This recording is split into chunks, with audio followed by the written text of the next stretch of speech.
Bienvenue dans La santé mentale, c'est aussi vital, une série de 7 épisodes proposés par le comité de pilotage Mission Santé Mentale et produite par la CPTS Vital Santé 10 pour mieux comprendre, mieux agir, ensemble, pour la santé mentale, sur notre territoire, le 10e arrondissement de Marseille.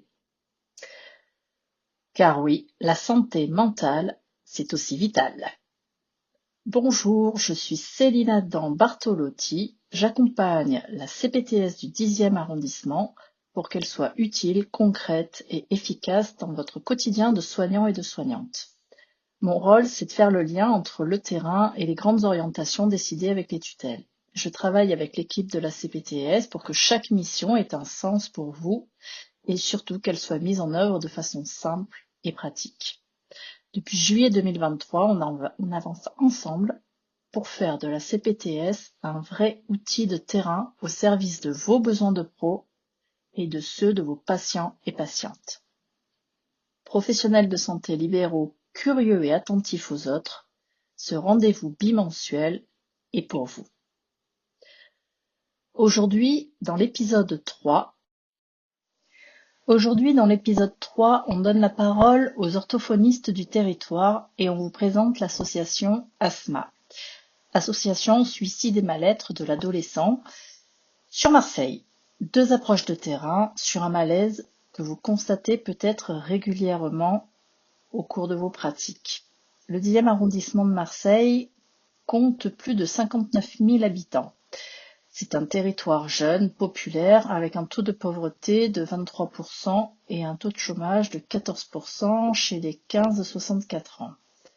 Ces réalités sociales renforcent la vulnérabilité psychique des jeunes, pression scolaire, isolement, tension familiale, exposition continue aux écrans. Dans ce contexte, l'écran devient souvent un refuge, mais aussi un facteur aggravant de troubles. Selon le rapport 2025 du CESE, le Conseil économique, social et environnemental, une institution consultative nationale qui représente la société civile organisée, 70% des jeunes en souffrance n'en parlent à personne. Le sentiment de solitude est massif, les violences numériques, les injonctions à la performance, la comparaison constante sur les réseaux sociaux ne font qu'alourdir cette détresse silencieuse. Sur le terrain, vous êtes nombreux, généralistes, orthophonistes, pharmaciens, infirmiers scolaires, éducateurs notamment, à observer la montée des signes préoccupants, comme le désengagement, les troubles du sommeil, les troubles alimentaires, l'isolement ou encore l'agressivité.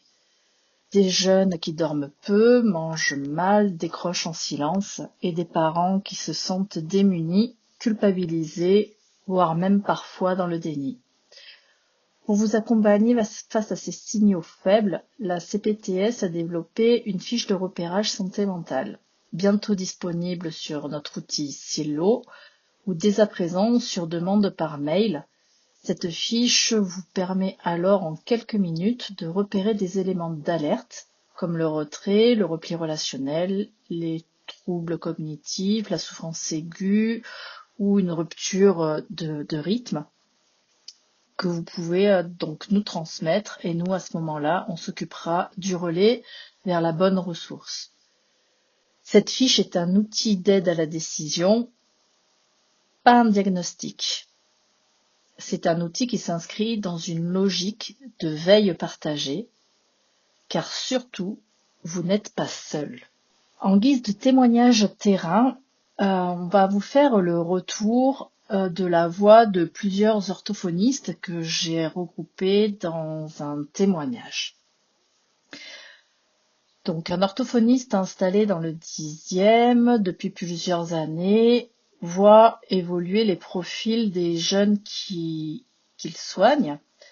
Au début de sa carrière, il traite des retards de langage. Aujourd'hui, il voit plutôt des enfants qui parlent, mais sans interaction avec leur interlocuteur. Ils répondent en emoji, fuient le regard. Certains passent 5 à 6 heures par jour devant les écrans. La surexposition, aux écrans modifie les apprentissages, le lien social et la capacité à réguler ses émotions. Les professionnels le disent, les rapports aussi, ce ne sont plus seulement des troubles du langage, ce sont des troubles de l'engagement relationnel. Les repères 3, 6, 9, 12 proposés par Serge Tisseron sont aussi une ressource utile pour les familles. Ils permettent en effet de fixer des règles claires selon l'âge et d'encourager les temps de partage. Les supports seront à télécharger sur les ressources disponibles de la CPTS et sont issus de la dernière intervention de Laetitia Masson-Coupez lors de la soirée du 22 avril où plusieurs acteurs clés de la santé mentale du 10e se sont réunis lors de cette soirée. Aujourd'hui, ce sont donc des enfants comme Mathieu, 10 ans, qui ne regardent pas dans les yeux, qui vivent dans leur jeu numérique, qui parlent en écho. Ou encore Marie, 14 ans, brillante mais en épuisement constant, car elle vit au rythme des notifications, obsédée par son image sur les réseaux sociaux. Les orthophonistes ne se disent pas être psychiatres, mais ils sont souvent la première alerte, le premier signal, le premier maillon de la chaîne. Certains pensent même suivre la formation premier secours en santé mentale parce que ils touchent à des choses très profondes parfois et ils veulent mieux être accompagnés sans se perdre eux-mêmes. En ce sens, la CPTS peut les aider en organisant une formation annuelle avec un organisme de formation agréé. La prochaine aura lieu dernier trimestre 2025 et vous pouvez d'ores et déjà vous préinscrire en y mettant vos disponibilités. Le lien est sur le site internet. Pour poursuivre sur les témoignages terrain, et à défaut d'avoir pu interviewer un professionnel du dispositif ASMA, on va vous faire une présentation de cette association et du dispositif mis à disposition des professionnels, des familles et des jeunes du territoire et au-delà du 10e. Donc c'est une association marseillaise active depuis une vingtaine d'années déjà et elle est regroupée dans le cadre du Centre régional de prévention suicide avec notamment le 3114 pour les adultes et le dispositif vigilance. Elle s'adresse exclusivement à des adolescents qui ont déjà fait une tentative de suicide. Le lien avec ces jeunes est maintenu via une veille téléphonique active pour prévenir donc la récidive. En réduisant les récidives, on réduit les suicides à vie. C'est un enjeu majeur. Ce n'est pas un soin, ce n'est pas une thérapie, c'est une présence, un filet humain. On appelle, on écoute, on soutient sans envahir. Un jeune qui sait qu'il peut appeler, même juste pour dire ça va pas aujourd'hui, c'est un jeune qui garde un lien qui peut éviter une récidive. Ce lien dans les moments de mal-être ou de crise leur permet d'avoir quelqu'un à appeler, surtout quand leur entourage n'est pas disponible ou à l'écoute. Elle n'a pas vocation à se substituer donc au suivi thérapeutique, mais plutôt à offrir un accompagnement de confiance sans intrusion. Aujourd'hui, créer un vrai lien avec les professionnels de santé libéraux et notamment du 10e serait important car ils sont en première ligne. Une fiche contact, une rencontre, ça serait déjà un grand pas.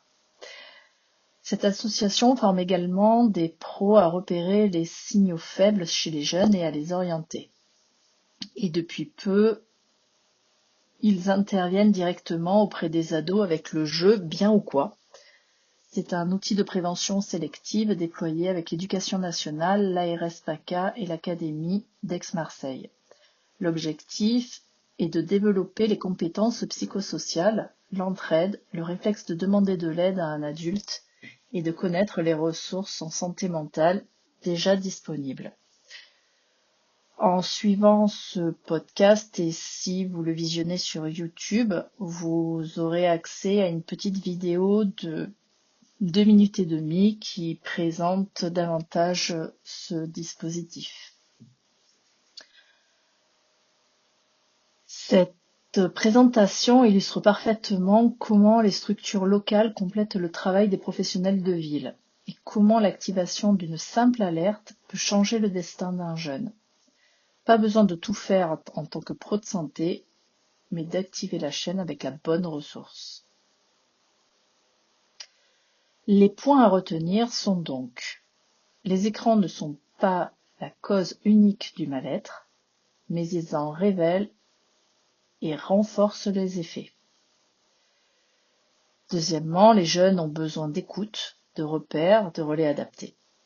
Et troisièmement, vous, professionnels de santé libéraux du 10e, êtes essentiels dans ce repérage précoce. Le rôle de la CPTS consiste ici à vous outiller, donc en enseignant la fiche de repérage que vous trouverez sur le site internet. Les liens sont mis dans la description. Orienter ou demander conseil via la ligne téléphonique CPTS dédiée au 04 81 09 50 38 et vous tapez 2. Elle est active en semaine jusqu'à 18h30. Trouvez la bonne ressource sur l'annuaire CPTS, puis vous cliquez sur ressources en santé mentale dans l'onglet compétences. Le lien sera aussi en description. Vous pourrez y trouver notamment les permanences Jeunes Addiction Méditerranée qui ont lieu une fois par semaine le jeudi à partir de 14h30 sur rendez-vous au centre social Capelette au 07 67 44 20 79 et vous y trouverez également un accès à la cartographie des lieux ressources ASMA où vous pourrez notamment trouver la maison départementale des adolescents pour les quartiers nord ou le 8e. Le rôle de la CPTS consiste aussi à vous aider à vous former. Et je vous ai donc parlé de la prochaine session Premier secours en santé mentale qui aura lieu le dernier trimestre 2025. Le lien de préinscription est en description et vous pouvez le remplir jusqu'au 15 juillet. Et enfin, le rôle de la CPTS consiste à vous mettre en lien les uns avec les autres au service des jeunes du 10e en faisant de la coordination, du relais et de l'appui à vos pratiques. Les jeunes d'aujourd'hui sont les citoyens de demain. Il faut donc en prendre grand soin. Ce n'est pas à vous de porter seul la situation, mais votre rôle est précieux pour allumer la première alerte. Proposons, partageons, interpellons, car oui, la santé mentale, c'est aussi notre affaire à toutes et à tous, et c'est aussi vital. Cet épisode se termine à présent. Brigitte Biblilia, infirmière libérale, vous donne rendez-vous mardi 24 juin pour l'épisode 4. Il sera question de psychotropes et déprescription, un parcours pluriprofessionnel à inventer dans le 10e.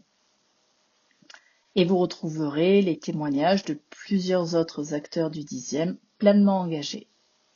En attendant, vous pouvez visiter notre site internet pour retrouver le programme des prochains épisodes www.cptsvitalsanté10.fr/podcast.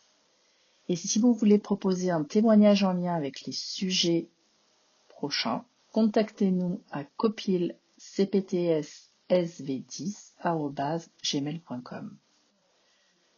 Vous avez trouvé un intérêt à écouter cet épisode, alors encouragez-nous en le partageant à un autre pro de votre réseau et en mettant un pouce. Merci pour votre écoute attentive, prenez bien soin de vous. À bientôt.